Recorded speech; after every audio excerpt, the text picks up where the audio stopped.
என்று நான் சொல்ல மாட்டேன். காரணம், எங்களெல்லாம் நீக்கிறதுக்கு எடப்பாடி எவன் இந்த கட்சிக்கு சொல்லி கேட்டோம். எடப்பாடிக்கு புரட்சி தமிழனா? யார் தவழ்ந்து வந்தால் புரட்சி தமிழனா? நான் ஒன்றை மட்டும் கேட்டுக்கொள்கின்றேன்.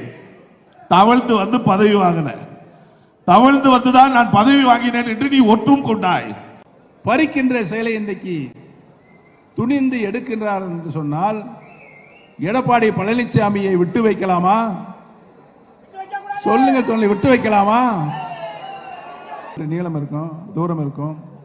நாங்கள் வருகின்ற பொழுது ஒரு 300-400 கேடிகள், ரவுடிகளை வைத்து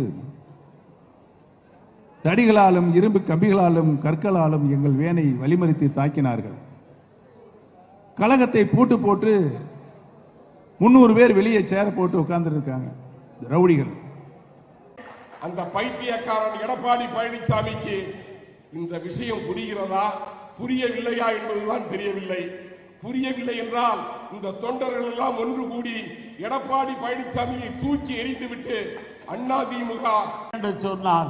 துரோகத்திற்கே பிறந்தவர் அவர், ஏமாற்றுவதற்கே பிறந்தவர் அவர். யாரை யாரை ஏமாற்றினார் என்று எண்ணி பாருங்கள். சீரழிப்பதற்கு புறப்பட்டிருக்கிறது ஒரு கூட்டம். அந்த சிறுவர்கள் கூட்டத்திற்கு நீங்கள் பாடம் புகட்டுங்கள், வந்துட்ட பாடம் புகட்டுங்கள். அந்த அளவுக்கு கொடி ஏத்தி மேல நின்று பார்த்தா கூட உங்களுக்கு அதிமுக ஒண்ணும் இருக்காது, எல்லாமே காணாம போச்சு. நீ கொடி ஏத்தினா என்ன, கொடி ஏத்தலாம் என்ன? உனக்கு நான் திரும்பி பதிலே சொல்றது இல்ல மகனே, நான் கோர்ட்ல பேசிக்கிறவா. உன்னுடைய வாழ்நாள் பல நாட்கள் நீ சிறையிலே இருக்க வேண்டும். ஏன்னு கேட்டீங்கன்னா எனக்கு ஒன்றும் கவலையே இல்ல. திவாகரன் அவர்கள் வீட்டிலே வேலை பார்த்தவன் தானே நீ. எப்படி இவ்வளவு சொத்துக்கள் வந்தது? பொதுமக்கள் சட்டையை பிடித்து கேட்க வேண்டும், எங்கிருந்து சம்பாதித்தீர்கள் நீங்கள் என்று சொல்லி.